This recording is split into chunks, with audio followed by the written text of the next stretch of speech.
comme je l'ai dit, apprendre à maîtriser la plateforme de traitement automatique du langage naturel. Donc, traitement automatique du langage naturel, c'est une branche, je dirais pas une branche de l'informatique, puisqu'elle utilise plusieurs disciplines. Donc, le TALN.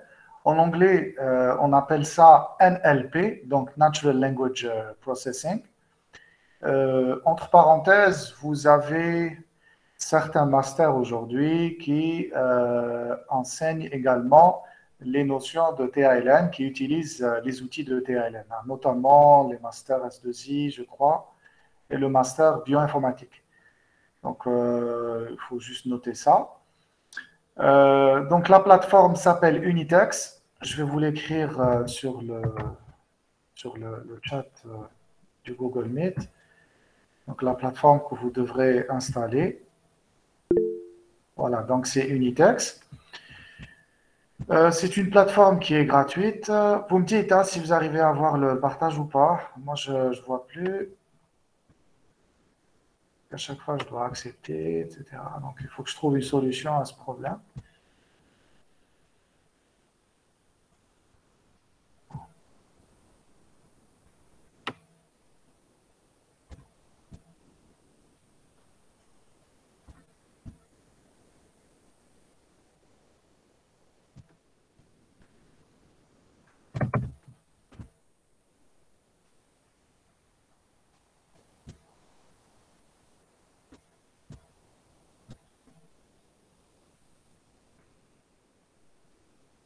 Bon, je n'arrive plus à voir le partage.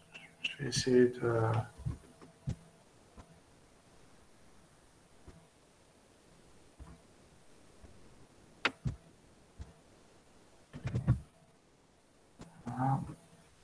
Voilà. À un moment, vous avez le partage. Donc, vous allez apprendre à maîtriser donc, cette plateforme de traitement automatique du langage qui s'appelle Unitex, permettant donc de faire de l'extraction d'informations à partir de corpus. Alors, on va voir quelques exemples d'extraction d'informations ici dans le premier cours. Les techniques d'extraction proposées par Unitex. Donc, vous avez ce qu'on appelle les dictionnaires de la F de la S. Donc, ce sont deux types de ressources qu'on peut éditer, fabriquer nous-mêmes sur la plateforme. Et vous avez également le deuxième outil, la deuxième technique, en utilisant ce qu'on appelle les graphes, entre parenthèses, les grammaires d'extraction et les expressions régulières. Donc, les graphes et les grammaires d'extraction, c'est un type d'automate à état fini. Vous avez déjà, je pense, étudié les automates, n'est-ce pas? Est-ce que quelqu'un peut me confirmer Oui, ça? monsieur, en Voilà. DHL. Voilà. Donc, les automates. Alors, dans les automates, vous avez plusieurs types. Ceux qui font de la reconnaissance, uniquement ceux qui font de la reconnaissance et de la transformation de l'entrée en une autre sortie. Et là, on parlera plus de transducteurs à état fini. Et dans le cadre d'Unitex, on appelle ça plus des graphes et des grammaires, parce qu'il y a pas mal de choses qu'on va pouvoir ajouter dans ces transducteurs, notamment des variables, des contextes, ainsi que des entrées, des sorties, etc. Donc, c'est un type de technique qui permet d'extraire de l'information à partir d'un corpus. Alors, un corpus, c'est quoi? C'est une collection de textes qui ont été donc rédigés sur une même période pour un même objectif, sur un sujet bien précis. Et ça permet donc de soit de détecter un phénomène, de récupérer une information pertinente, ou bien de faire, par exemple, aussi ce qu'on appelle donc de la reconnaissance par des entités nommées, des relations entre entités nommées. Alors, on va voir ce que c'est les entités nommées. L'extraction d'informations ne se limite pas à l'extraction d'entités nommées. Vous allez voir au fur et à mesure des slides qu'on peut faire pas mal de choses avec. Donc, la première chose, c'est maîtriser cette plateforme de traitement du langage qui s'appelle Unitex. La deuxième chose, ça va être d'apprendre à construire automatiquement des ressources donc linguistiques pour l'analyse et l'extraction d'informations à partir du web. Je ne sais pas si vous vous rappelez, lors du dernier cours, lors de la dernière séance, j'avais parlé de web scrapping, qu'on appelle également harvesting en anglais. Donc, web scrapping, c'est comment se connecter automatiquement sur Internet, sur un ou plusieurs sites web, et afin d'en récupérer certaines informations. Donc, plus précisément, récupérer le code source de ces pages, donc des pages pertinentes. Ensuite, à partir de ces codes sources, donc à partir des codes sources de ces sites Internet, un ou plusieurs pages web, récupérer ce qu'on appelle donc des données sous forme de texte. Donc tout d'abord, vous aurez des balises web que vous allez nettoyer, récupérer le contenu donc textuel de ces pages web afin de constituer un corpus automatiquement. On peut avoir un corpus qui est déjà constitué, ou il y a des corpus que vous pouvez télécharger directement sur Internet, et vous pouvez constituer vous-même ce type de corpus. Donc, dans votre carrière professionnelle, si vous travaillez dans le domaine du TALN, de l'intelligence artificielle ou de l'extraction d'informations, puisque ce sont trois domaines qui sont mitoyens, périphériques, vous serez amené soit à utiliser des corpus qui sont déjà prêts, soit à constituer vos propres corpus. Sachant que sans corpus ou sans data, d'accord, on appelle ça aussi les data, vous ne pouvez pas faire la reconnaissance ou l'extraction d'un phénomène ou d'une information. Donc, le but, l'objectif du travail, c'est toujours de prendre en entrée une donnée et d'en extraire quelque chose, en fonction du modèle qui a été prédéfini par l'ingénieur informaticien ou développeur qui va donc fabriquer le programme pour atteindre ses objectifs. Donc, troisièmement, manipuler les chaînes de caractères pour traiter les problématiques liées à la langue et à l'analyse de fichiers textuels. Donc, si vous vous rappelez bien, l'année dernière, dans le cours Python, on avait travaillé pas mal sur les chaînes de caractères, les fichiers. Donc, on va revoir ça plus en détail et en relation avec le cours extraction d'informations, c'est-à-dire par rapport aux besoins du cours extraction d'informations. On va aller encore un peu plus loin. C'est pour cette raison qu'on va revoir un petit peu les questions d'encodage qui sont très importantes liées aux fichiers. Parce que quand vous avez un corpus que vous avez téléchargé sur Internet et que vous avez formaté, donc pré-traité, etc., nettoyé, vous serez amené à régler les problèmes d'encodage. Comme vous le savez, on peut avoir un fichier qui a été constitué à partir de plusieurs sources et chaque source aura son propre encodage. Et comme vous le savez, il y a différents types d'encodage. Vous avez les encodages ISO, vous avez les encodages macOS, ceux qui travaillent avec la table macOS. Vous avez les encodages Microsoft qui commencent par CP, donc CP 1252, 1256, donc 52 pour le français, 56 pour l'arabe. Et vous avez également les tables UTF-8, 16 et 32, donc l'univers Unicode. Et là, vous allez vous retrouver avec différents types de jeux de caractères, d'encodage, et vous risquez d'avoir des problèmes de restitution, de rendu de caractères dans vos corpus, notamment concernant tout ce qui ne fait pas référence à l'ASCII, puisque l'ASCII, c'est le noyau, d'accord? C'est l'alphanumérique, c'est le majuscule, minuscule. C'est plus pour traiter, par exemple, de l'anglais. D'accord? Et vous serez amené à traiter des corpus en rédigé en langue française, espagnole, arabe, pourquoi pas, ou d'autres, ou même des corpus qui sont composés qui sont rédigés avec plusieurs langues. Donc là, vous aurez encore plus, la combinatoire de problèmes va encore augmenter. Du coup, on va voir comment déjà fonctionnent ces encodages et comment il est possible de détecter, c'est-à-dire en amont, ces encodages au niveau de votre programme et d'anticiper le maximum de soucis. D'accord? Ou éventuellement de corriger quand c'est possible l'encodage. Parce qu'il faut savoir que si l'encodage est cassé, si le caractère est mal restitué, mal rendu, il est parfois très difficile de corriger les caractères qui ont été perdus.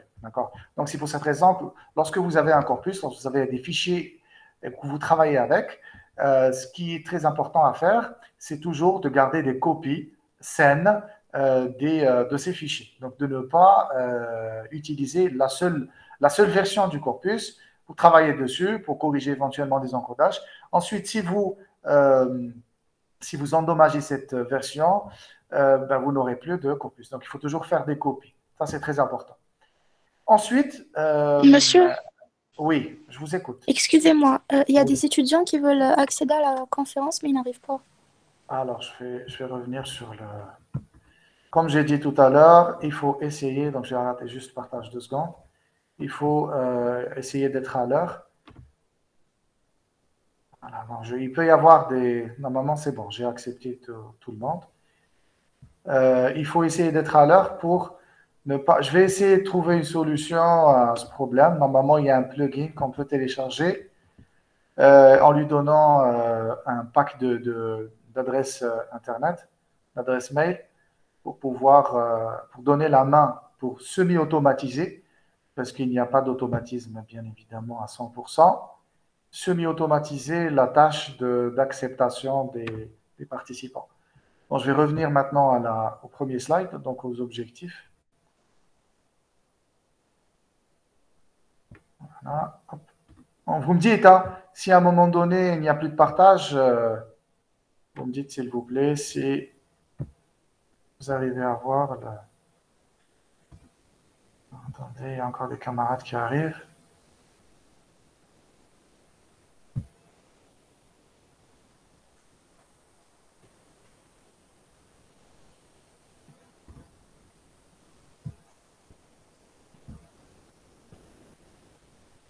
Parce que là, il est 9h20. Donc, si vous avez des problèmes de connexion, ce qui est très courant, malheureusement, je comprends, mais si vous avez oublié qu'il y avait cours à 9h et que moi, je suis obligé à chaque fois de basculer, mais je vais essayer de trouver une solution à la semi-automatisation de l'acceptation des participants. Donc, on va revenir sur, si vous le voulez bien, sur le slide objectif du cours. Donc, je vais juste repartager. Puis on va se roder, hein. On va se roder petit à petit à cet outil qui s'appelle Google Meet. On va se roder petit à petit à son utilisation, etc. Alors, il y a encore des camarades qui arrivent. Donc, vous voyez, c'est ce que je disais, ça risque de perturber la séance. Donc, il vaut mieux se connecter 5 minutes à l'avance, attendre, et puis après, quand je démarre, vous arrivez, vous activez le microphone. Donc, je vais repartager donc l'écran. Espérons qu'il partage. Il y a un petit lag, sûrement dû à la connexion. Sinon, je vous lis directement. Et, attendez.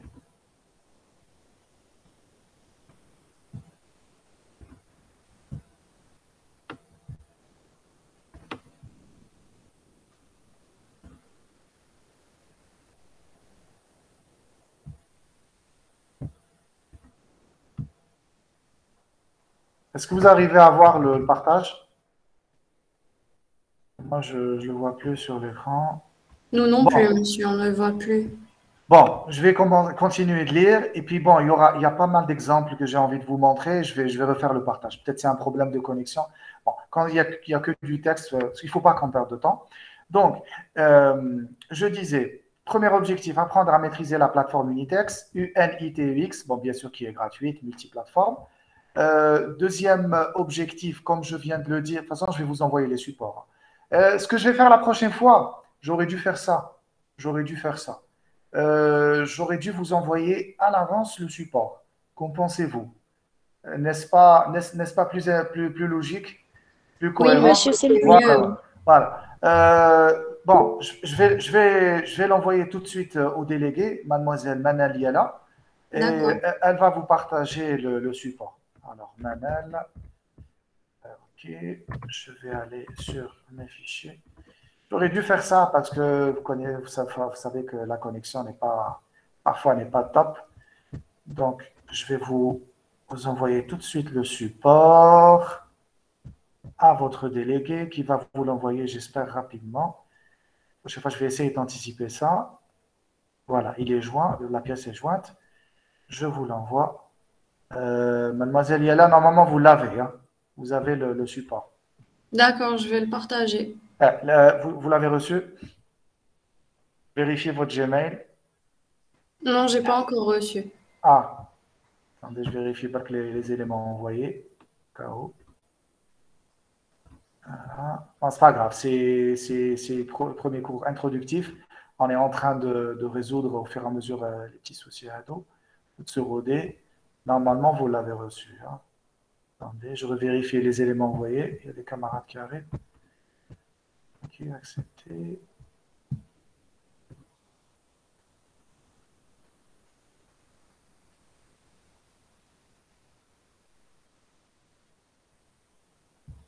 Voilà, normalement.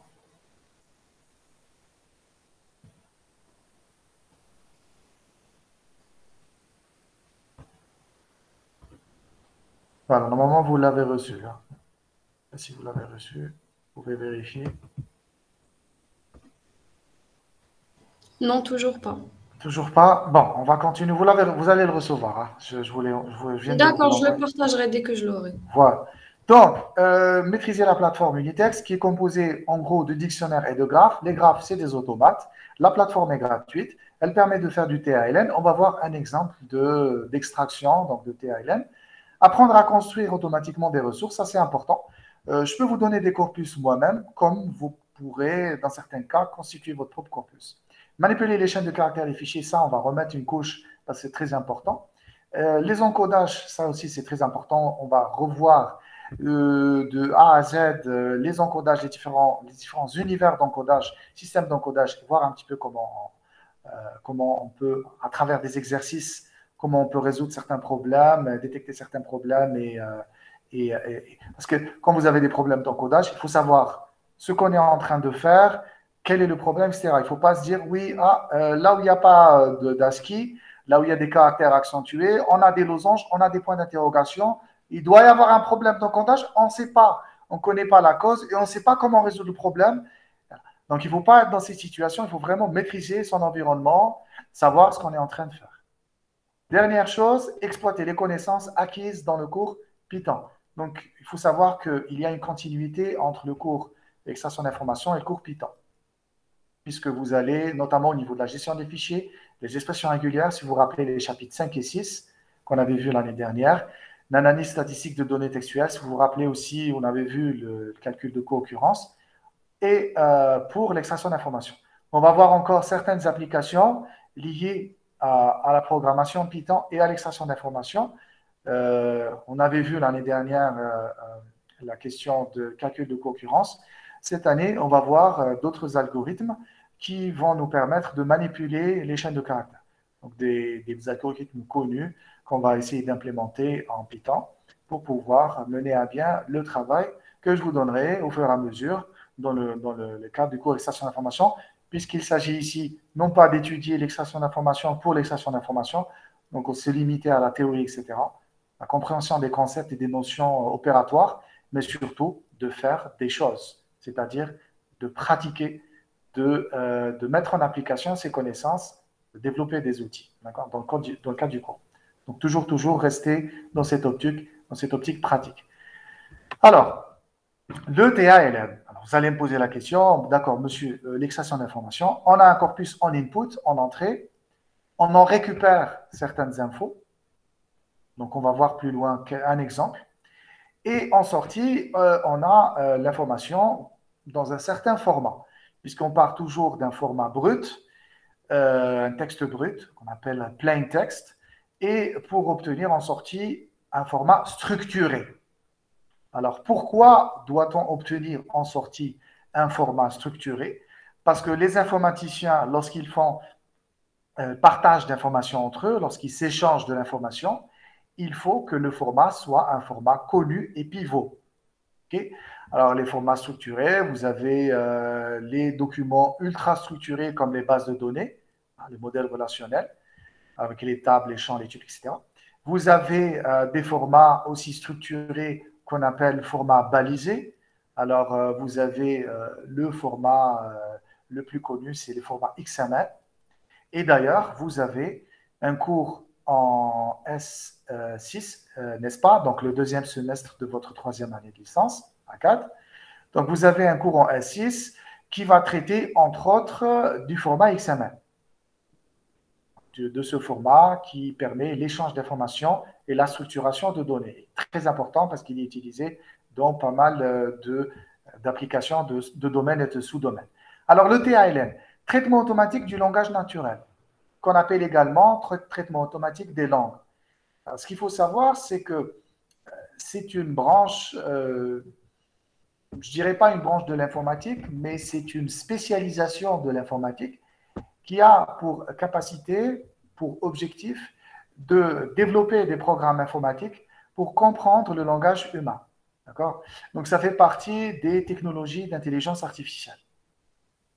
Ce qu'il faut savoir que vous avez l'intelligence artificielle, vous avez également des domaines, des sous-domaines qui vont utiliser des techniques. Parce qu'en intelligence artificielle, vous pouvez avoir de l'intelligence artificielle qui va être appliquée à la vision. D'accord? Aujourd'hui, de plus en plus, vous avez, par exemple, tout ce qui est automobile autonome, donc voiture autonome. On va utiliser des scanners, des sonars pour pouvoir imiter la vision humaine. Et là, ça sera de l'intelligence artificielle. Vous avez également la robotique. Et vous avez aussi ces techniques qui permettent de reproduire des phénomènes cognitifs, donc humains, qu'on a l'habitude de faire à travers une machine. Je vais juste revenir sur la plateforme pour accepter vos camarades. Voilà. Donc, vous me dites si vous avez reçu la pièce jointe, mademoiselle Yala, normalement, vous l'avez reçue. Oui, c'est bon, je l'ai partagé. Super. Donc, j'en ai sur le slide 3. Alors, donc le TALN, c'est comment reproduire des phénomènes que nous, on fait quotidiennement. Je vous donne un exemple. À partir d'un texte, reconnaître où sont les noms propres. Si je vous donne maintenant un texte, une page, mettons un article de presse, et je vous dis, s'il vous plaît, est-ce que vous pouvez, avec un stylo ou avec un feutre, détecter, me dire quels sont les noms propres dans ce texte? Vous allez me dire, bien évidemment. D'abord, on sait quelle est la différence entre un nom commun et un nom propre. Et ensuite, on va vous souligner, surligner les noms propres. Une machine, à la base, ne sait pas faire ça. Donc, si vous prenez un ordinateur, puissant soit-il, un i7 ou un i9 ou même un super ordinateur, et que vous lui dites, bon, est-ce que c'est possible à partir de cet article de presse, composé de N mots, qu'on appellera plutôt token, est-ce que tu peux me détecter les noms propres et laisser de côté les mots outils et les noms communs? La machine ne saura pas le faire. Donc, il faut lui apprendre à faire ça. C'est un peu comme un enfant, d'accord? Du coup, ce que vous allez pouvoir faire, c'est pas seulement reconnaître des noms propres à partir d'un texte au travers d'une machine, mais vous pouvez également résumer un texte automatiquement, détecter des fautes d'orthographe, détecter où sont les fonctions syntaxiques dans un texte, c'est-à-dire savoir où est le sujet, où est le verbe, où est le complément dans un document. Et par exemple, détecter où sont les catégories grammaticales. Dans une phrase, vous allez savoir où sont les noms, les verbes, les adjectifs, les adverbes, etc. Les prépositions et ainsi de suite. Il y a d'autres tâches. Par exemple, vous recevez des mails quotidiennement. Vous avez un outil qui est capable de détecter des mails malveillants, des spams, d'accord? Et les mettre dans un dossier. Donc, parfois, c'est parfait. Parfois, il y a des mails qui sont importants, qui sont reconnus comme étant des spams. Donc, il y a quand même des erreurs dans le traitement. Donc, ce n'est pas parfait. Donc, ça, c'est le TALN. Il y a bien sûr d'autres applications. vous pouvez également avoir à faire une catégorisation automatique, des documents. Vous avez en entrée plusieurs documents et vous allez les catégoriser, c'est-à-dire les classer en fonction de classes qui ont été prédéfinies. Vous avez aussi une autre opération où vous n'avez pas de classe prédéfinie et où vous avez un amas de documents et où vous allez constituer au fur et à mesure, au fil de l'eau, des catégories. Donc ça, c'est des processus cognitifs qu'un enfant va faire lorsqu'il est petit. Vous allez lui donner plusieurs objets, il n'y a pas de catégorie en amont, et tout seul, il va constituer des catégories pour vous dire, voilà, là, par exemple, c'est les ballons, ici, c'est les voitures, etc. Donc la machine est capable de faire ça, mais il faut lui apprendre à faire ça. Donc il faut avoir des ressources en amont, des dictionnaires, des automates, on peut avoir ce qu'on appelle des ontologies, etc. Alors, en intelligence artificielle, le TLN est une discipline qui a pour objectif donc, de modéliser, grâce à l'informatique, le langage, qu'il soit écrit ou parlé. Donc, quand je vous dis traitement automatique du langage humain, du langage naturel, vous avez le langage écrit, donc la langue écrite, et vous avez aussi l'oral.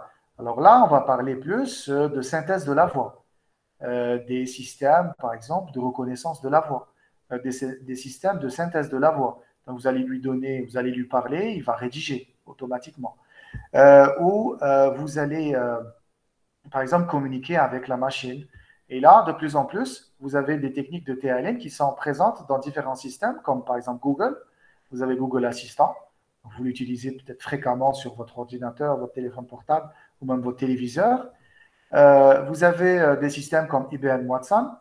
Donc, c'est un peu un système question-réponse. Donc, en fait, Watson, c'est un système qui a été développé par IBM. Et on essaie, grâce à ce système, d'établir une communication le plus naturellement possible avec un être humain. Donc, vous parlez avec le système, il vous répond, etc. Vous avez aussi Facebook qui utilise des techniques de TLM. Vous avez Siri, vous avez Amazon Alexa, etc. Donc, il y a plusieurs entreprises aujourd'hui qui utilisent les techniques de TLM. Alors, le traitement automatique du langage, pour faire court, ou des langues, est une discipline à la frontière de la linguistique, l'informatique et de l'intelligence artificielle. Pour cette raison, je vous ai dit, le TAL n'est pas une branche à proprement parler de l'intelligence artificielle, mais plus la fusion, le carrefour entre la linguistique, puisque vous devez maîtriser la langue sur laquelle vous travaillez, un minimum, savoir comment cette langue fonctionne. Quand vous travaillez sur l'allemand ou vous travaillez sur l'arabe, ce n'est pas la même chose. Alors la différence, déjà, on écrit de droite à gauche l'arabe. L'arabe va être voyellé, vocalisé. Vous avez les voyelles qui vont donner le sens et la fonction syntaxique. Donc, tashkil, quand on parle de tashkil. Vous avez, il n'y a pas de majuscule, minuscule en arabe, donc vous n'allez pas faire face au même phénomène linguistique. Donc, il faut maîtriser déjà la langue sur laquelle vous travaillez. Si demain vous êtes ingénieur en traitement automatique du langage et que vous travaillez chez Google, Facebook ou que vous fondez votre propre entreprise, il faut savoir qu'il faut soit vous-même maîtriser les langues que vous proposez à vos clients. Vous dites, voilà, nous, c'est une entreprise de TAL et on s'est spécialisé dans la langue arabe et dans la langue chinoise. On propose des produits informatiques, des solutions informatiques pour des clients chinois et des clients arabophones. Il faut savoir que vous devez soit vous-même ou vos ingénieurs maîtriser ces langues. Donc, vous devez avoir des linguistes, et pas que, des linguistes qui maîtrisent aussi l'informatique, c'est-à-dire des linguistes qui sont capables de développer des outils informatiques. Donc, qui ont fait ce qu'on appelle des formations pluridisciplinaires. Alors, là, je ne sais pas si vous avez l'intention de continuer vos études à l'étranger plus tard, mais vous allez vous rendre compte qu'à l'étranger, vous avez des départements, des facultés qui proposent des formations pluridisciplinaires, où vous allez étudier à la fois les mathématiques, les statistiques, la linguistique, l'informatique, les notions d'intelligence artificielle, et ainsi de suite. Et vous aurez donc des diplômes pluridisciplinaires. Vous aurez des profils pluridisciplinaires, d'accord? Donc ça existe aujourd'hui et c'est très recherché, c'est très demandé au niveau des entreprises, des sociétés. qu'au lieu d'embaucher un linguiste, un informaticien, puis essayer de faire le lien entre eux, ce qu'on va faire, c'est on va essayer d'embaucher des profils pluridisciplinaires, des personnes qui pourront s'adapter en fonction du contexte, qui seront un petit peu tout terrain. Donc, on a fini avec le slide 3. Alors, pour le slide 4, vous passez s'il vous plaît au slide 4. Vous êtes tous sur le slide 4, s'il vous plaît? Oui, monsieur. Ok, très bien. Donc, alors, je vais juste mettre ma batterie en charge. Excusez-moi. Donnez 4 secondes.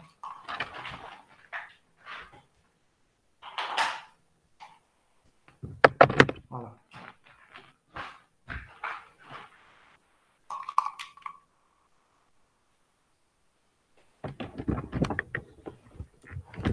Alors, ce que je disais, c'est que je vais revenir sur le... Voilà. Donc, excusez-moi, je vais juste régler ma batterie. Très bien. Alors, donc le slide 4, extraction d'information, EI. L'extraction d'information est utilisée dans le TALM, d'accord, qui appartient au domaine de l'intelligence artificielle, et plus comme étant un carrefour, excusez-moi, un carrefour. Donc vous allez utiliser dans le TALM la linguistique, l'informatique et les outils de l'intelligence artificielle. Alors l'intelligence artificielle, c'est un domaine assez vaste. Vous allez travailler sur la vision, la robotique, et vous pouvez aussi travailler sur le texte. Et là, vous serez obligé d'utiliser des notions de linguistique, d'utiliser des notions d'informatique et d'intelligence artificielle. La notion d'apprentissage déjà. La notion d'apprentissage qui est une notion d'intelligence artificielle. D'accord? Donc, vous allez mimer le processus d'apprentissage, c'est-à-dire avoir des données en entrée d'apprentissage, un corpus, des textes, les différentes façons d'avoir le phénomène, donc les différentes façons, les différentes manières de réaliser le phénomène dans un texte, les différentes manières d'avoir le phénomène, puis avoir donc dégagé tous les cas de figure possibles et imaginables, les donner à la machine et ensuite prédire, c'est-à-dire lui donner un nouvel exemple qu'il n'a jamais vu au préalable et voir un petit peu comment va réagir le système, le programme. Est-ce qu'il va donner un bon résultat? Il va identifier le phénomène ou pas, ou partiellement. Donc, pour l'intelligence artificielle, je vous ai mis ici dans le slide 4, dans la deuxième puce, comme une sorte d'arborescence. Alors, vous avez d'abord intelligence artificielle. Ensuite, en dessous, vous avez data mining, donc la fouille de données. Vous en avez déjà probablement pas entendu parler. Alors, pourquoi je mets entre parenthèses documents structurés? Le data mining va plus travailler sur des documents qui sont structurés et plus précisément, plus couramment, des bases de données. D'accord? Vous avez ensuite le text mining, donc qui est une spécialisation du data mining et qui, lui, va, signifiant donc, en français la fouille de texte, donc qui, lui, va s'occuper du texte. Donc, quand on dit texte, ça sera éventuellement du texte qui n'est pas forcément structuré. Alors, qui n'est pas structuré au sens informatique. Hein. Quand je dis texte, parce que quand vous rédigez un texte, il est linguistiquement structuré. Vous avez des paragraphes, vous avez des retraits, vous avez des retours à la ligne, vous avez des titres, des sous-titres, vous avez un chapeau, c'est un article de presse, etc. Il y a une structuration, okay, mais qui est linguistique. Quand je parle de structuration ici, c'est une structuration qui est informatique. C'est-à-dire qu'il y a une structuration qui peut être interprétée, réinterprétée par une machine dans une communauté d'informaticiens. D'où le format que j'évoquais tout à l'heure, le format XML. D'accord? Donc moi, vous, on est informaticien, vous allez construire un modèle XML et on va utiliser le même modèle pour transmettre une information. D'accord? Donc le text mining, et en dessous du text mining, vous avez ce qu'on appelle l'extraction d'informations. Où là, vous allez travailler, vous allez vous focaliser sur, vous allez cibler en entrée. Donc la matière première sera des documents, ça va constituer par des documents non structurés. Donc voilà la différence déjà entre, par exemple, le data mining et l'extraction d'informations. On ne travaillera pas sur les mêmes matières. documents non structurés, ce sera des textes bruts. Et il faut savoir que quand on travaille sur une base de données, vous avez déjà une structure sur laquelle on peut s'appuyer. D'accord? Sur un texte brut, il n'y a pas de structure. Donc, déjà, la difficulté n'est pas la même. Alors, je ne dis pas que travailler sur des documents structurés est facile, d'accord? Mais c'est encore beaucoup plus complexe de travailler sur des documents non structurés. Le document non structuré peut contenir des erreurs, des problèmes d'encodage, des problèmes liés à sa structure, des problèmes liés à son formatage. Donc, il faudra le pré-traiter, etc. Donc, c'est vraiment une matière qui est très brute et qu'il faudra très souvent pré-traiter, nettoyer. D'accord? Vous pouvez avoir certains caractères parasites, certains éléments parasites qu'il faudra traiter. D'accord? Avant de se lancer dans l'extraction d'informations à proprement parler. Alors, l'extraction d'informations ne cherche pas à comprendre les textes dans leur ensemble. Ce n'est pas le but de l'extraction d'informations. Si vous voulez comprendre le texte dans son ensemble, il faudra plutôt aller du côté de la sémantique. Et dans le domaine de la sémantique, là, vous allez vous diriger vers d'autres problématiques, notamment la désambiguisation, par exemple l'ambiguïté sémantique, qu'on peut aussi résoudre à travers les outils de l'extraction d'informations, mais ce n'est pas l'objectif principal de l'extraction d'informations. L'extraction d'informations vise plutôt à extraire d'un texte des informations, des éléments pertinents, afin de comprendre la sémantique du texte. Donc, on va cibler certaines informations pour comprendre la sémantique. Il ne s'agit pas d'avoir un texte et de comprendre toute la sémantique du document et de comprendre tout ce qu'il y a derrière le document sur le plan sémantique. C'est vraiment cibler des informations bien pertinentes. Et on va voir un exemple maintenant. Alors, l'une des tâches de l'extraction d'informations sera d'extraire, de développer des systèmes capables d'extraire ce qu'on appelle des entités nommées. Alors, les entités nommées, je vous en avais parlé au début de ce cours, vous allez avoir par exemple des noms propres, des noms de personnes, des noms de lieux, des noms d'organisations, des événements. Okay? Vous pouvez également détecter des relations dans un texte, des relations sémantiques entre des entités nommées.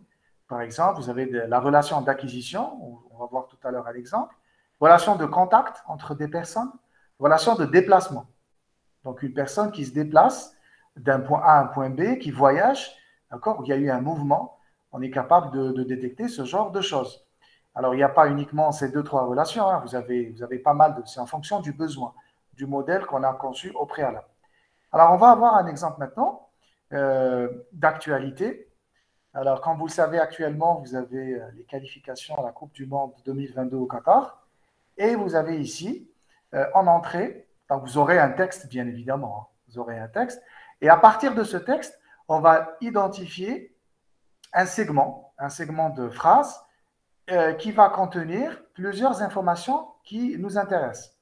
Donc, au départ, nous, on veut détecter les noms de pays, les scores, les dates et les événements.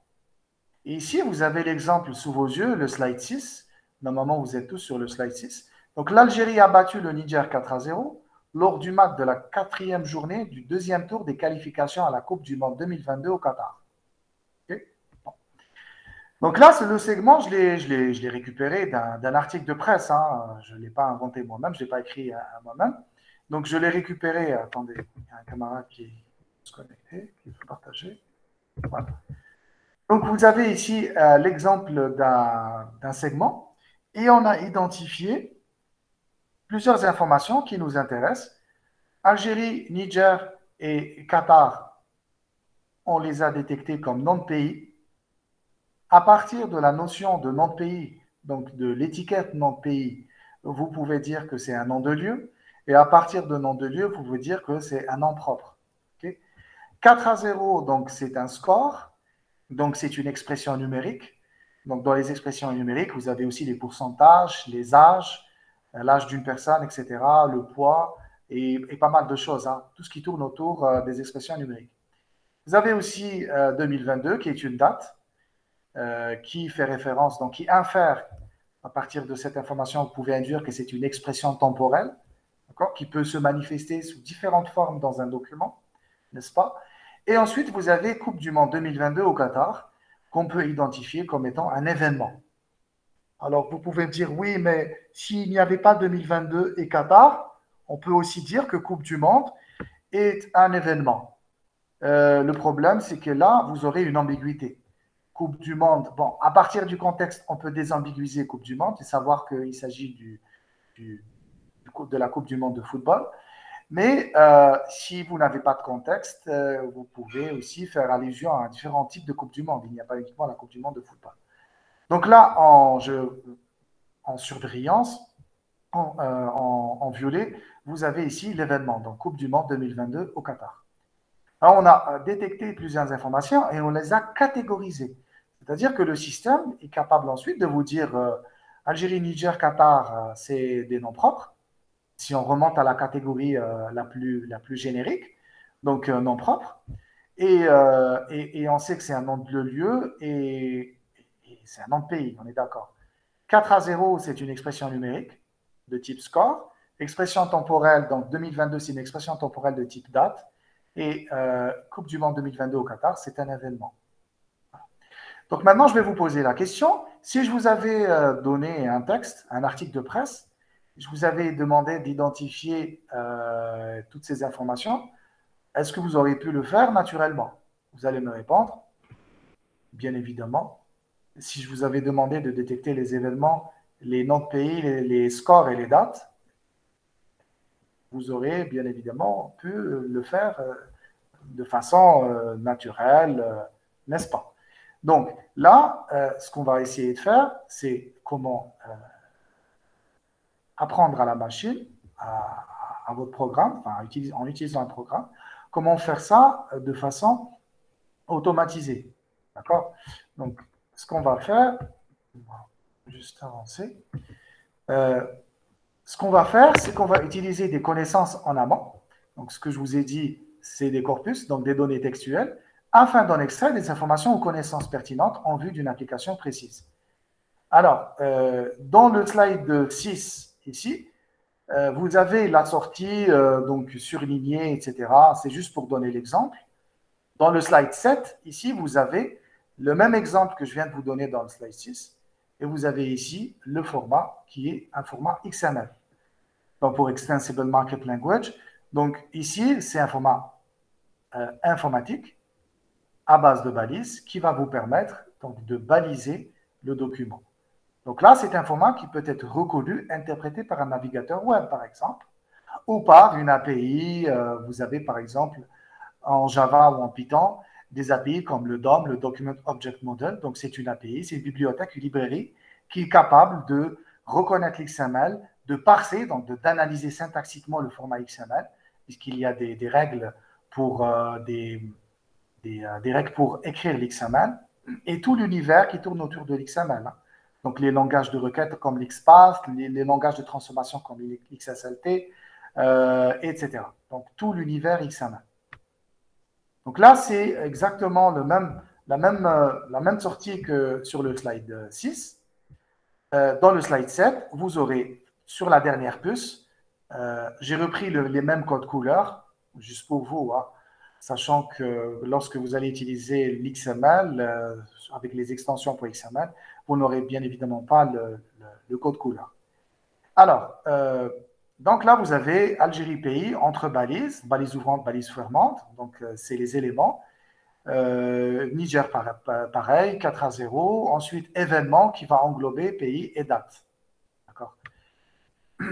Ensuite, vous avez le slide 8. À quoi servent ces informations? Applications nombreuses.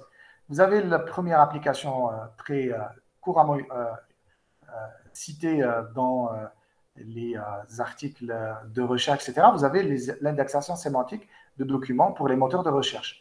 Il faut savoir que quand un moteur de recherche fait de l'indexation, donc vous allez écrire une requête et vous allez avoir un résultat en sortie. Ce qui va se passer, c'est qu'il va utiliser les mots de la requête, il va analyser la requête. Donc, soit il va prendre les mots, il va voir quelles sont les pages web qui vont contenir Le plus, c'est mot.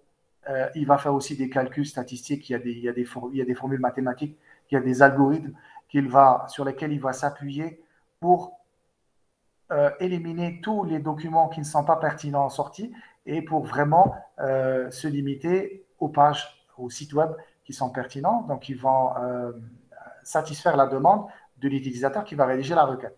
Mais on peut également prendre la requête, l'analyser et récupérer certaines informations, par exemple des entités nommées. Si la requête contient des noms propres, des noms de lieux, d'organisation, ou si la requête, par exemple, si vous écrivez sur la requête Coupe du Monde Qatar, ce que va faire Google, c'est qu'il va analyser la requête Coupe du Monde Qatar, il va détecter que c'est un événement, que le Qatar, c'est un pays, d'accord? Et que Coupe du Monde fait référence ici au Qatar, fait référence au sport football. Donc, ça va améliorer le temps d'exécution, ça va améliorer le temps de traitement et ça va améliorer le résultat en sortie. Travailler uniquement avec des formules mathématiques et des calculs, des statistiques, et dire voilà, je vais calculer la fréquence d'occurrence ou le calcul de co-occurrence, donc m'appuyer sur des statistiques, donc sur la fréquence, etc., pour pouvoir récupérer le résultat en sortie. Ça donne de bons résultats, mais ajouter une couche de connaissances au calcul, ça améliore considérablement les résultats, donc le temps, tout ce qui est pertinence, tout ce qui est précision dans la sortie. Vous pouvez avoir, par exemple, des requêtes de type, si vous avez, par exemple, disons, vous faites une recherche sur le blé et vous écrivez la requête blé tendre, blé dur. Le système va détecter immédiatement que blé tendre et blé dur sont deux types de blé. D'accord? Si vous écrivez par contre blé, donc le concept générique, le concept le plus général, le système va automatiquement comprendre qu'il y a également blé dur et blé tendre. Donc, parce qu'il aura des ressources qui vont avoir cette arborescence de connaissances. D'accord?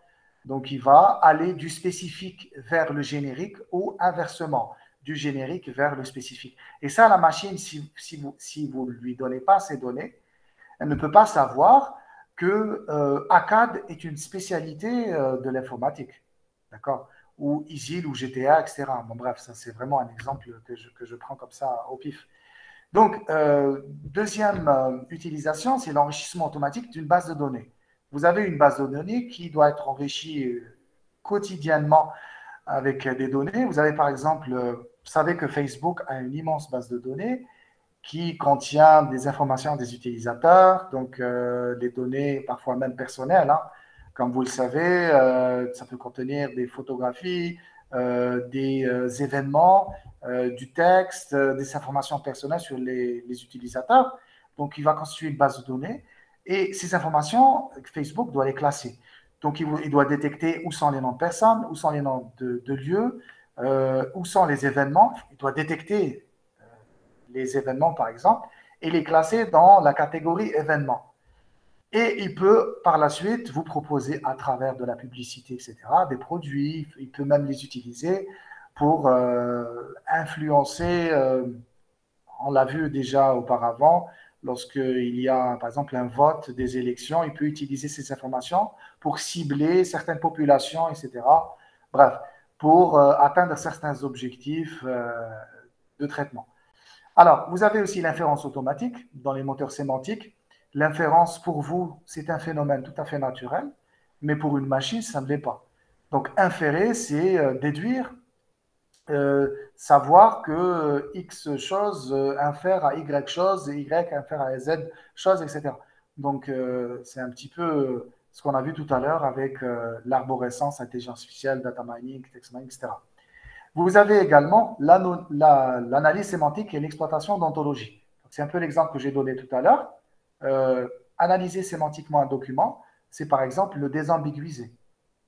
Si je vous donne un texte qui contient la phrase La vieille porte le voile, vous êtes d'accord avec moi qu'il y a différentes interprétations. Est-ce que vous pouvez me donner les différentes interprétations de cette phrase, ce que vous pouvez vous-même déduire? Allez-y. un petit peu de collaboration, un petit peu d'interaction, s'il vous plaît. Donc, si je vous dis la vieille porte le voile, est-ce que vous pouvez me donner, est-ce qu'il y a ici ambiguïté? Oui, monsieur. Alors, allez-y, donnez-moi différentes interprétations. Elle peut porter le voile sur la tête comme sur les mains. C'est pas tout à fait ça. Elle peut le tenir en main déjà. C'est pas tout à fait ça. La vieille porte le voile. Et il y Mhm. a deux interprétations différentes. Donc, il y a deux façons de comprendre la phrase, sémantiquement parlant. Sur le plan sémantique, pour une machine, il y a une ambiguïté ici. Alors, la première, c'est une vieille dame donc, qui porte le voile. D'accord? Et la deuxième interprétation, vous allez avoir la vieille porte le voile. C'est-à-dire que c'est une porte qui est ancienne, d'accord, il y a 30 ou 40 ans, qui le voile, donc qui le cache. Donc, voiler quelqu'un, c'est cacher quelqu'un. C'est-à-dire qu'on on va pas bien distinguer la personne. Donc, la vieille porte le voile, la vieille porte le voile. Donc là, si je vous donne l'intonation, la pause, on appelle ça la pause. La pause, lorsque vous parlez, vous dites la vieille porte le voile, c'est-à-dire l'ancienne porte voile une personne. Ou si je vous dis, la vieille porte le voile. Donc, au niveau de l'oral, les êtres humains, je ne suis pas obligé de vous donner la pause. Mais en règle générale, lorsqu'on parle, il y a une certaine ponctuation, il y a une certaine pause. Donc, à ce moment-là, vous allez avoir immédiatement, il y a aussi, vous allez me dire, le contexte général de la phrase. Quand on discute, quand on parle, il n'y a pas uniquement une phrase. Il y a un contexte général, d'accord? On est en train de discuter de quelque chose et à travers le contexte, on peut désambiguiser, d'accord? Mais si je vous donne uniquement cette phrase comme ça, décontextualisée, vous allez avoir une ambiguïté. Une ambiguïté, c'est-à-dire plusieurs possibilités, d'accord? Plusieurs possibilités sémantiques. Et dans la première et la deuxième, dans la première, vous allez avoir une catégorisation syntaxique différente de la deuxième.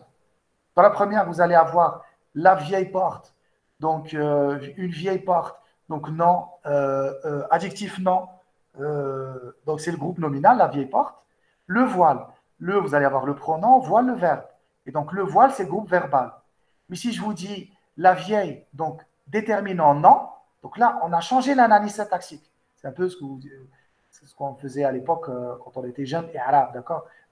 La vieille porte le voile. Donc là, le groupe nominal, c'est la vieille. Et le groupe verbal, c'est porte le voile. Donc la machine, si elle veut faire de l'analyse syntaxique, elle veut détecter où sont les groupes verbaux, où sont les groupes nominaux, donc les syntagmes nominaux, les syntagmes verbaux, donc le syntagme nominal, le syntagme verbal, ce n'est pas la même analyse syntaxique. Vous êtes d'accord que ici, on n'a pas la même catégorisation. La segmentation de la phrase en nom, verbe, etc., en groupe ou en syntagme n'est pas la même si on compare la première avec la deuxième. Donc, il y a ici une ambiguïté. Et on peut désambiguiser ça en utilisant de l'analyse sémantique qui elle-même peut exploiter des outils de l'extraction d'informations, à savoir des ressources linguistiques, des dictionnaires, des automates, des transducteurs, des grammaires, des graphes. Et on peut également exploiter des ontologies. Alors, quand on parle d'ontologie, on parle de web sémantique. Donc, le web sémantique, c'est une spécialisation de l'informatique. Donc, vous avez, je pense, en S6 également un cours. Je ne sais pas si vous êtes au courant des intitulés des cours du S6, mais vous avez, si je me rappelle bien, un cours qui s'appelle Web sémantique, dans lequel vous allez étudier les ontologies, donc le format des ontologies, qui est un format web, hein, comme l'XML, et on parle plus ici d'OWL, donc Ontology Web Language. Donc c'est un langage, hein, c'est un langage de programmation qui permet d'éditer, de rédiger, de construire des ontologies. Et les ontologies elles-mêmes s'appuient, entre autres, en partie sur le format XML. Donc l'XML dont je vous ai parlé tout à l'heure. Alors, qui est lui-même, alors le format XML qui est lui-même une version étendue du format HTML, que vous connaissez parfaitement, je pense, qui est le format utilisé pour développer des pages web. Donc, en fait, tout est lié, hein, tout est relié. Ensuite, vous avez l'anonymisation de documents. Vous avez un document médical et vous voulez le partager. Vous travaillez, par exemple, dans un groupe composé d'informaticiens et ce groupe doit utiliser ce document médical. Donc, ce sont des dossiers médicaux de patients, par exemple. Et ces documents contiennent des informations personnelles. Vous êtes au courant, je pense, de ce qu'on appelle le secret médical, etc. Donc, c'est assez confidentiel entre le patient et son médecin. Et par exemple, pour développer une application informatique, on a besoin de ces documents pour entraîner la machine, pour apprendre certains phénomènes, pour voir un petit peu comment un phénomène bien précis est réalisé et exprimé dans ce type de document, pour pouvoir ensuite les détecter automatiquement, les anticiper, les prédire. On fait ensuite de la prédiction, on va anticiper. D'accord? Donc, c'est un peu ce que vous faites quand vous apprenez. Hein. Vous apprenez quelque chose, vous apprenez à rédiger un code en Python, puis après, vous allez décrocher votre diplôme et vous allez être en entreprise et on va vous montrer un fichier et on va vous demander d'expliquer ce fichier, d'accord? Et vous allez dire, ah, ça je sais, c'est du Python. Là, il y a des boucles, il y a ça, il y a ça. Là, c'est une fonction anonyme, etc. Parce que je sais que, etc., etc. Et au final, ce script permet de faire ce type de tâche sans pour autant l'exécuter, etc. En déroulant la chose, le script, en maîtrisant le langage, en maîtrisant les bibliothèques, etc., vous allez pouvoir anticiper, prédire. Donc, c'est un peu la même chose. On apprend quelque chose et ensuite, on le réexploite dans la vie quotidienne, dans différents contextes ultérieurs. Donc, l'anonymisation de documents, ce que vous allez faire, c'est que vous allez rendre le document anonyme. C'est-à-dire qu'à chaque fois que va apparaître le ou les noms de personnes, vous allez les permuter, les transformer, les modifier, les coder, mettre un code ou un élément XML. Peu importe le protocole utilisé ou, disons, le modèle formel, le format utilisé pour coder, pour anonymiser ces personnes, ces noms de personnes. Et pour pouvoir anonymiser ces noms de personnes, il faut bien évidemment, qu'est-ce qu'il faut pour les anonymiser? Quelle est la première étape? Pour voir un petit peu si vous arrivez à suivre, si vous suivez le cours. Pour pouvoir anonymiser quelqu'un, donc pour pouvoir remplacer un nom de personne par un code, qu'est-ce qu'il faut faire au début? Il faut bien évidemment, je vous laisse répondre. Si je vous donne un document et je vous dis, il faut transformer les noms de personnes en les permutant, en les remplaçant par le code X, par exemple. Qu'est-ce qu'il faut faire au début pour pouvoir pour pouvoir faire ça? Qu'est-ce qu'il faut faire en amont? On identifie d'abord. Voilà, donc pour les anticiper, donc voilà, donc pour anonymiser, il faut identifier les noms de personnes. Et pour identifier les noms de personnes, il faut donc utiliser des techniques. Alors, on peut utiliser des expressions régulières, chapitres 5 et 6 du cours de l'année dernière. On peut utiliser des dictionnaires, on peut utiliser des graphes. On va voir des exemples plus loin. Alors, on peut aussi parler d'informatique décisionnelle, aide à la décision. Donc, on parle aussi aujourd'hui de business intelligence. Comment utiliser les informations collectées par un système à base d'extraction d'informations pour aider les entreprises à prendre des décisions. Vous savez qu'aujourd'hui, vous avez des entreprises qui vendent des produits à des clients sur Internet, par exemple, ou autre, et la réputation du produit est la clé du succès de l'entreprise. Et le point de chute de l'entreprise, c'est le client, c'est la satisfaction du client. On parlera d'ailleurs aussi plus loin sur ce 8e slide d'analyse d'opinion-sentiment. Et d'ailleurs, il y a pas mal de sujets de PFE qui traitent de cette question de l'analyse d'opinion sentiment. Savoir détecter, à partir d'un document, si les personnes en question, sur un produit précis, sont satisfaits ou pas du produit. D'accord? Donc, analyser l'opinion et le sentiment des personnes pour anticiper quelque chose, pour modifier un produit, pour changer le design d'un produit, pour plaire à les clients. D'accord? Par exemple, pour des élections. Des élections, on va savoir que l'opinion publique ou les clients, à partir d'une base de données, préfèrent, par exemple, gérer d'une certaine façon, par exemple, l'immigration. Donc, de population. Du coup, on va s'appuyer sur ces informations pour pouvoir orienter ou changer de fusil d'épaule pour améliorer ce qu'on veut faire. Et donc ça, vous pouvez le trouver aujourd'hui dans les entreprises. Une entreprise qui fournit un produit ou qui développe un produit. On va se connecter sur le web, on va récupérer des discussions, des avis partagés sur des forums, des blogs, sur des réseaux sociaux. On va récupérer ces infos et on va les traiter.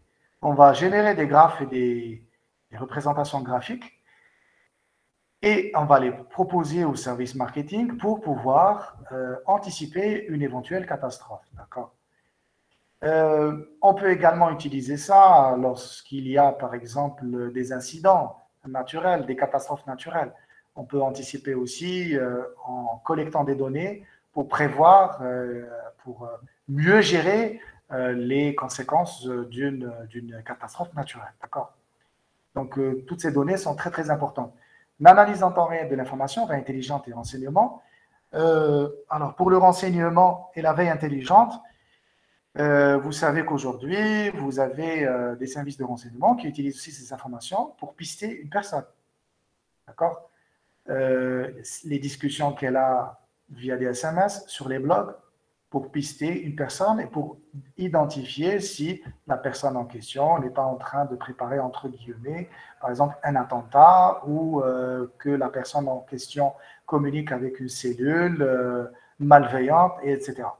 Donc, ce type d'information extraite à partir de documents, l'analyse de documents est très, très importante à ce niveau-là. Système de questions-réponses, et je parlerai aussi ici des assistants vocaux, hein, Alexa, Google Assistant, Siri, Bixby, etc.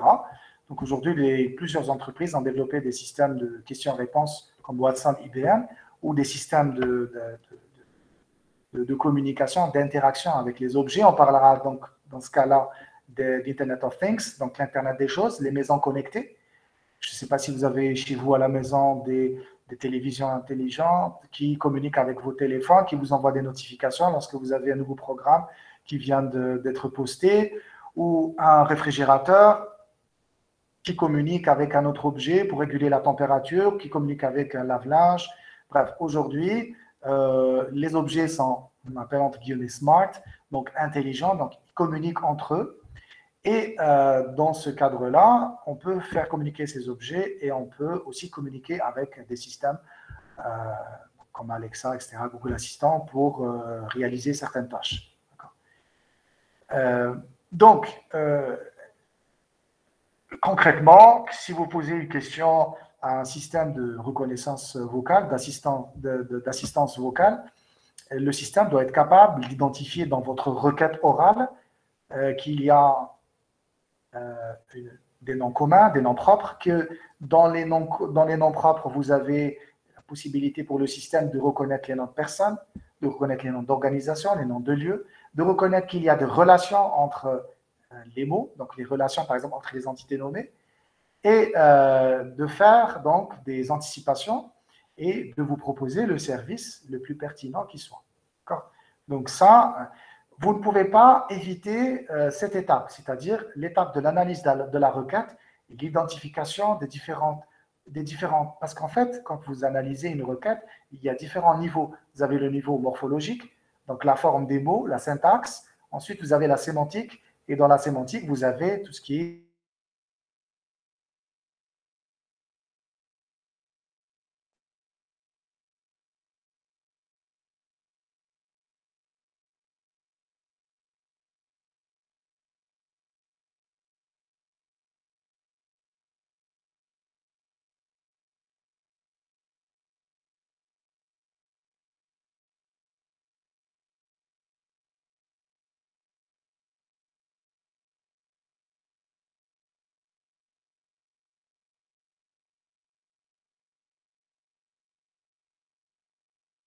et on parle de quelque chose, et il y a le Google Meet qui vient de faire un bruit bizarre. Non, bon, on est toujours connecté. Donc, en fait, c'est la capacité de dire que tel pronom fait référence à telle personne et non pas à telle autre personne. C'est-à-dire savoir relier les pronoms ou les façons d'exprimer ces personnes-là. Vous pouvez dire, par exemple, vous pouvez dire USTHB, vous pouvez dire l'Université des sciences et des techniques d'Alger. Vous pouvez désigner de différentes façons, par exemple, un nom propre ou un objet. Et donc, dans un texte, dans un même document, on peut faire référence de différentes manières, faire référence à cette entité de différentes manières. Donc, il faut savoir interconnecter ces différentes façons. Si vous dites, par exemple, le président de la République, etc., s'est déplacé, etc., ensuite, vous pouvez le désigner par son prénom et par son nom. Ensuite, vous pouvez dire le chef de l'État. Ensuite, vous pouvez dire il, en utilisant le pronom personnel sujet il. Ensuite, vous pouvez dire le premier commandant des armées, etc. Donc, le système doit être capable de se dire toutes ces façons de désigner cet objet, donc cette entité, font en réalité allusion, font référence, désignent la même personne. Et parfois, il y a des ambiguïtés. Parfois, vous parlez de deux personnes différentes dans un document, et juste après, vous utilisez un pronom personnel sujet, et vous, en tant qu'être humain, vous savez, en fonction du contexte, que vous faites allusion à telle ou telle personne. Mais la machine va faire face à cette ambiguïté. Et l'ambiguïté est parfois très, très difficile à résoudre par une machine. Si vous dites, par exemple, je mange, une machine comprendra qu'il y a un sujet et le verbe manger.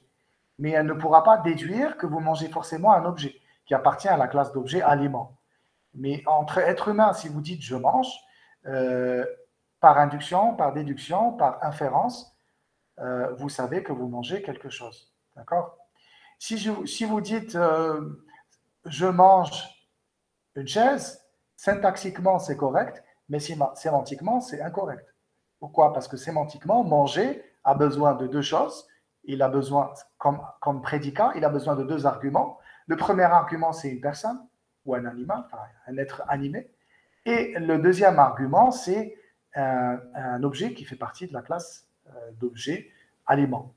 Donc, la syntaxe, c'est une chose, la sémantique, c'est autre chose. Si vous dites « je mange une table », syntaxiquement, c'est correct. D'accord ?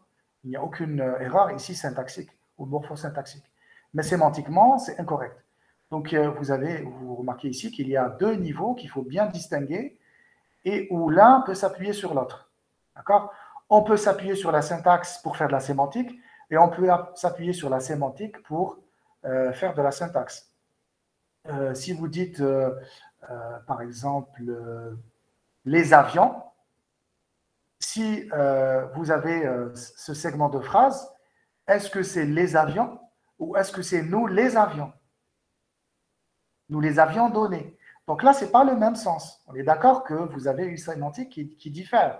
Donc, si vous arrivez à détecter que les est un pronom et que avion est un verbe, vous avez la sémantique de la phrase. D'accord ? Vous n'avez pas besoin de nous.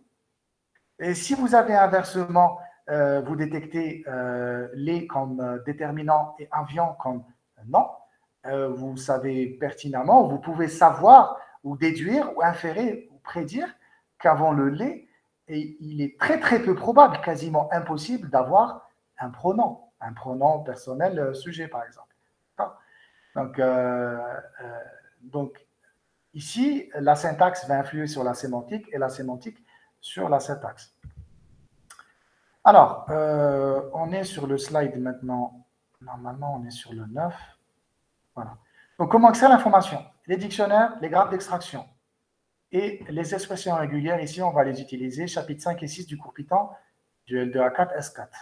D'accord ? Donc, voilà les trois outils qu'on va utiliser. Les deux premiers, vous allez les avoir sur Unitex et les expressions régulières, vous allez les avoir implémenté sur Python. On va utiliser Python 1 pour le cours. Alors, comme un langage arrière-plan. Donc, pour l'extraction d'informations, slide 10, plateforme de table, vous avez Unitex, Nouge. Alors, vous êtes sur le slide 10. J'espère que vous êtes sur le slide 10. Est-ce que je vous ai perdu ou pas? Alors, la dernière fois, le mercredi 6 octobre, il y a un étudiant qui m'a dit, monsieur, est-ce que c'est possible de faire des séances d'1 heure en ligne? On peut faire des séances d'1 heure. Si vous êtes fatigué, on peut s'arrêter. Hein, ou on peut continuer et finaliser les slides. Donc, vous me dites, si vous êtes fatigué, on arrête. D'accord? Je n'ai pas envie de vous épuiser, etc. Donc, est-ce que vous êtes tous sur le slide 10, s'il vous plaît?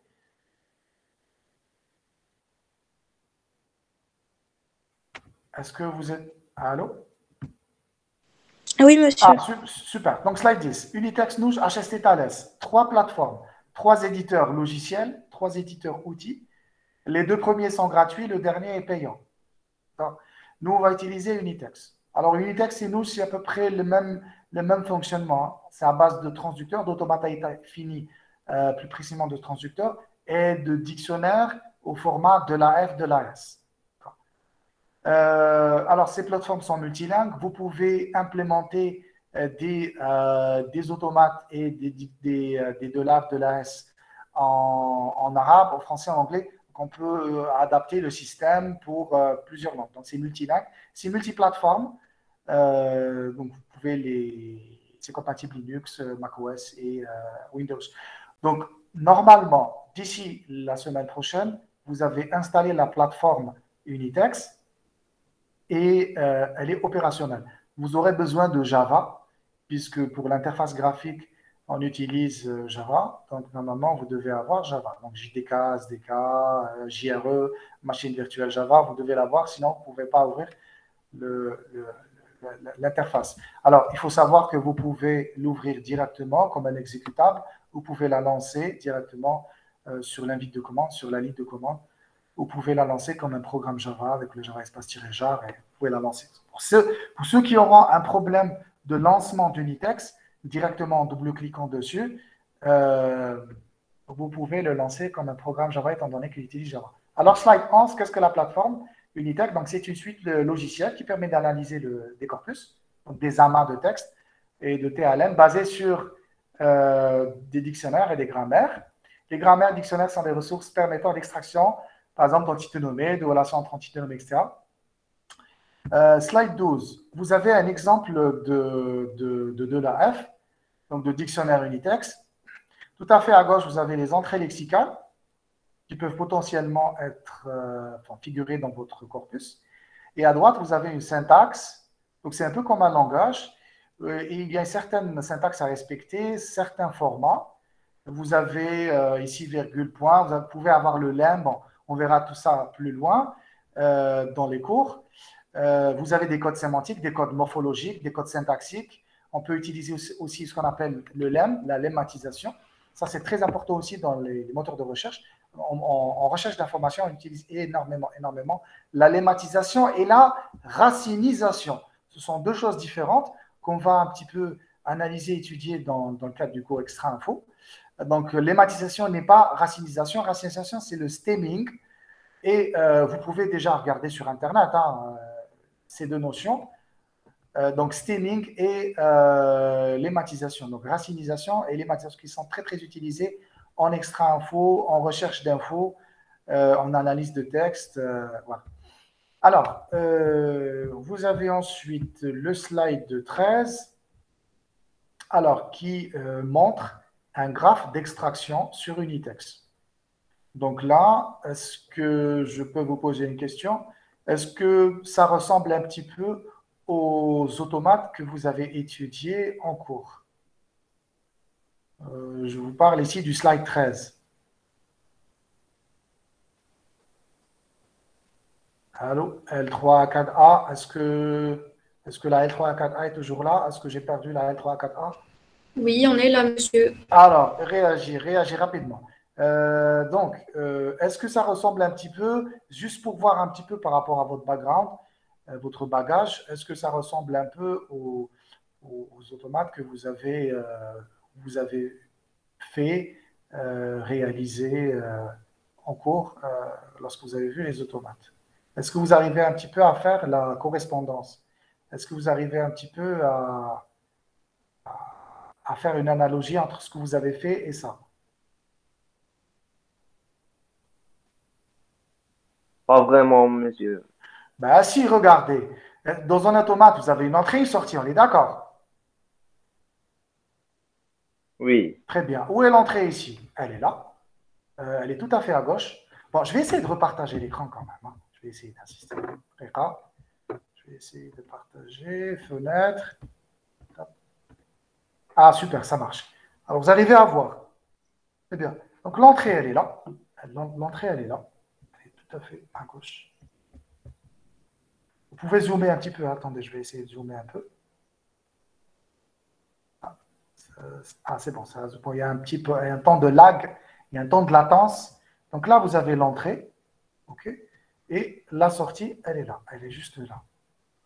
Donc en fait, ce qu'on va faire durant le semestre, c'est identifier différentes choses, différents phénomènes, différentes informations, et faire entrer nos textes, notre corpus qu'on aura constitué automatiquement, les faire entrer par ici, et vous aurez le résultat par là. D'accord? Et le résultat, il sera sous la forme d'un document HTML, donc on peut transformer en XML, donc dans un format structuré. On pourra également stocker ça dans une base de données. D'accord? Vous avez fait de la base de données, donc on va voir un petit peu comment on utilise avec le langage Python de manière simple et concise la création, le remplissage, le chargement, le peuplement d'une base de données et la modification d'une base de données. D'accord? Donc, vous allez voir que Python, étant déjà à la base un langage très simple d'utilisation, très intuitif, va vous permettre aussi d'implémenter une base de données facilement, rapidement. Pourquoi facilement et rapidement? Pourquoi? Dans une entreprise, vous aurez très souvent la contrainte du temps. Donc, parfois, vous n'aurez pas le temps de faire des choses en utilisant des outils qui vont vous permettre de faire plein de choses, etc. Parfois, vous aurez très peu de temps pour réaliser quelque chose. Rédiger un programme en Python, c'est déjà gagner énormément de temps. Avoir déjà des programmes qui sont déjà prêts, vous avez déjà fabriqué, ils sont chez vous, disponibles, c'est pour gagner du temps. En entreprise, le temps, c'est le premier ennemi du développeur. On vous donne 3 heures pour développer un programme, pour faire quelque chose de bien précis. Vous avez une réunion à 13 heures, vous démarrez à 9 heures du matin, à midi, vous devez déjà, ou à 13 heures, vous devez déjà proposer au directeur technique, présenter une première version du programme. Vous aurez 3 heures pour faire ça.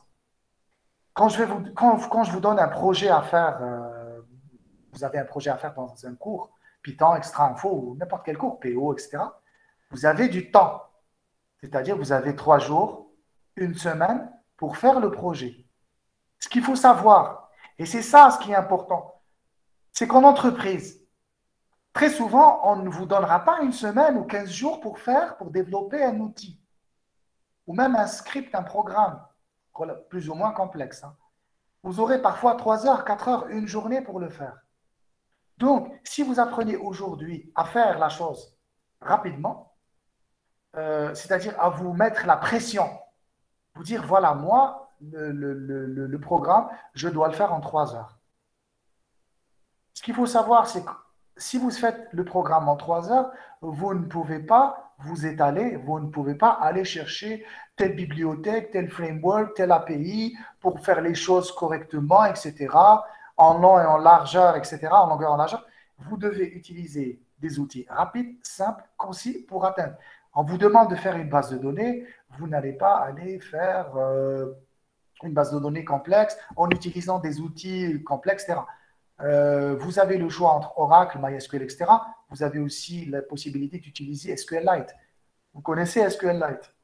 Donc, SQLite, c'est une façon de… Bien sûr, il faut d'abord commencer par du MySQL. D'accord? Et il faut aussi utiliser des outils simples pour pouvoir implémenter rapidement, directement dans le programme, sans avoir de contraintes externes, une base de données, par exemple. Donc ça, je vous donne un exemple. Hein. Je vous donne un exemple. Donc là, c'est un exemple de graphe d'extraction. Il y aura un formatage, un pré-traitement en amont.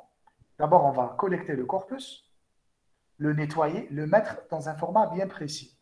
Ensuite, une fois qu'il est formaté, pré-traité, nettoyé, corrigé au niveau de l'encodage si nécessaire, nous allons l'utiliser en le donnant à ce type de graphe. Vous pouvez avoir un ou deux ou quatre ou un nombre de graphes et vous allez utiliser d'autres sources, des dictionnaires, etc. Donc, dans ce graphe, vous avez des variables, vous avez des contextes, vous avez des retours en arrière, vous avez des boucles, comme dans un langage de programmation. En fait, le graphe d'extraction sur Unitex, c'est comme Python. C'est un langage de programmation. Vous aurez des graphes, des entrées, des sorties, des contextes, donc des boucles. Vous pouvez avoir aussi des fonctions. On a étudié les fonctions, vous l'avez fait en C, on l'a fait en Python. Vous vous rappelez, les fonctions prédéfinies, fonctions construites, fonctions anonymes. Vous pouvez également avoir des fonctions sur Unitex pour factoriser, etc. Alors, en parlant de factorisation, ici, de simplification, d'élimination de redondance et de répétition, vous avez ici le slide 13, vous avez la même chose sur le slide 14. Donc, en fait, c'est exactement la même chose, slide 13 et 14. La différence, c'est quoi? C'est tout simplement, je vais revenir en arrière, donc ça lag un tout petit peu. Donc, la différence entre le slide 13 et 14, c'est que dans le slide 14, on a utilisé des fonctions qu'on va voir hein, dans le cadre du cours, comment simplifier un graphe. Slide 15. Donc là, il s'agit d'une relation entre entités nommées qui décrit la relation d'acquisition. Là, vous avez un texte, donc le slide 15. Vous avez dans un texte, à un moment donné, vous avez Winamax qui a été racheté par le chanteur Patrick Bruel et par Marc Simoncini, le fondateur et dirigeant du site de rencontre Mythique. Donc là, il y a une relation d'acquisition. Il y a des personnes physiques, qui ont fait l'acquisition, qui ont racheté une entreprise. Vous avez aussi ici, on peut ici également déduire la relation de direction. Donc, une personne dirige une autre personne. Donc, c'est un petit peu ici ce qu'on peut voir dans les ontologies. Si vous faites en S6 du web sémantique, vous allez voir aussi que dans une ontologie en web sémantique, en OWL, avec le format Ontology Web Language, vous pouvez également modéliser des relations sémantiques entre différents concepts. On parlera ici de concepts. D'accord? Donc, vous aurez un réseau et vous pouvez utiliser cette arborescence sémantique en la projetant, par exemple, dans un moteur de recherche. Un moteur de recherche peut exploiter les connaissances d'une ontologie. Parce qu'en fait, quand je vous dis que l'Algérie est un pays et se situe dans le continent africain, et son président s'appelle ainsi, etc. Tout ça, c'est des informations. Et un moteur de recherche, il ne peut pas les avoir comme ça. Il ne peut pas tomber du ciel, il faut lui donner des informations et il faut les structurer. D'accord? Il faut les structurer. Chaque information aura une certaine relation sémantique avec d'autres informations, etc. Donc, j'avance un petit peu dans le cours. Il est 10h31. Je vais essayer d'enlever le partage pour avancer un peu plus vite, parce que là, c'est en train de ralentir. Sortie structurée XML, slide 16. En fait, c'est la même sortie 15, du slide 15 que vous allez retrouver ici sur avec le format XML. Format donc Extensible Markup Language, qui est un format web qu'on va étudier en S6, mais qu'on va utiliser également dans le cadre du cours Extraction d'informations. Vous allez voir un petit peu. Si vous avez déjà vu du web, de l'HTML, vous savez faire une page web, etc., tant mieux, ça va vous aider. Dans le cadre de ce cours, dans le cadre du cours du S6. Maintenant, si vous n'avez jamais vu comment fonctionne une page web, comment elle est structurée, comment elle est interprétée par un navigateur, et quels sont les différents outils qu'on peut utiliser pour finalement faire du web, hein, et pour utiliser le web pour les biens de l'extraction d'informations, puisque dans l'extraction d'informations, vous avez du web aussi. Quand je parle de web scraping, on développe un logiciel, un robot, un outil, un programme qui va pouvoir se connecter sur Internet et récupérer des documents pertinents, ensuite les formater. C'est du web scrapping, ça s'écrit web scrapping, donc S-C-A-R-A-P-I-N-G. C'est une technique pour récupérer du corpus. Hein. Donc, c'est du web, c'est comment utiliser le web à des biens, à des besoins, à des finalités informatiques. Donc, slide 17, installation d'Unitex.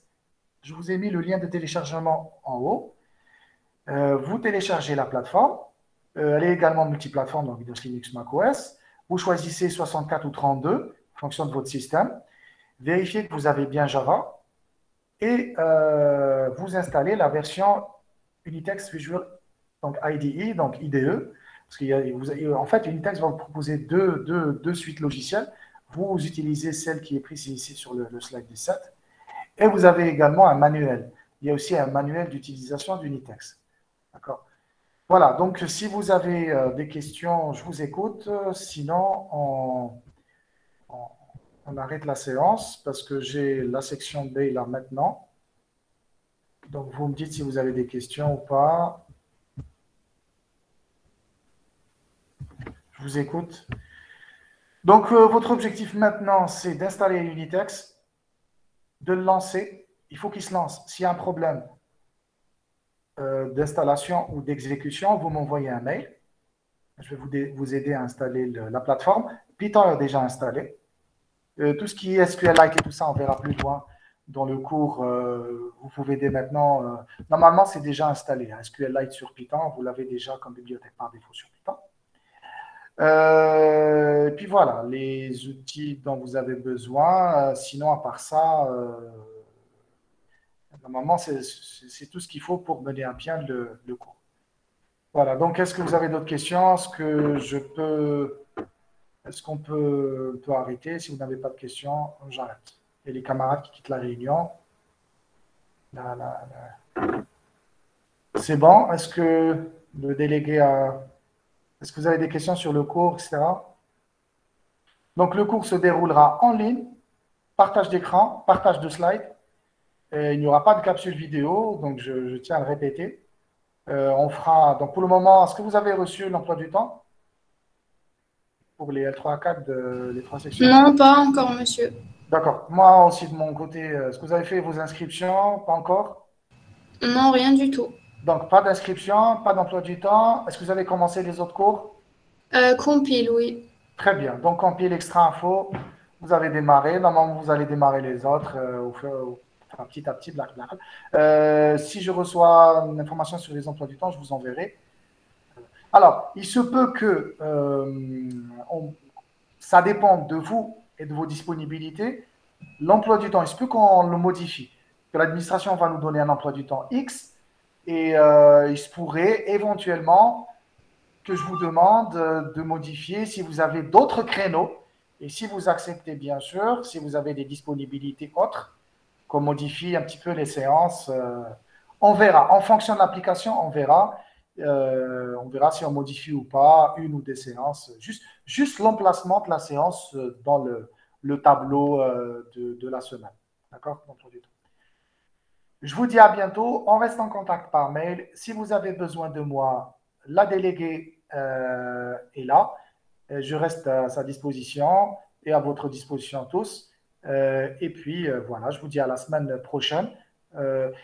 S'il y a l'emploi du temps, on fera le cours en fonction de l'emploi du temps, heure, jour, etc. S'il n'y a pas d'emploi du temps d'ici la semaine prochaine, je ne sais pas, je programmerai avec vous une séance comme aujourd'hui pour le cours. D'accord? Je vous dis à très bientôt. Portez-vous bien et excellente journée. Et voilà, travaillez bien. Merci, au revoir. Sahet, sahet.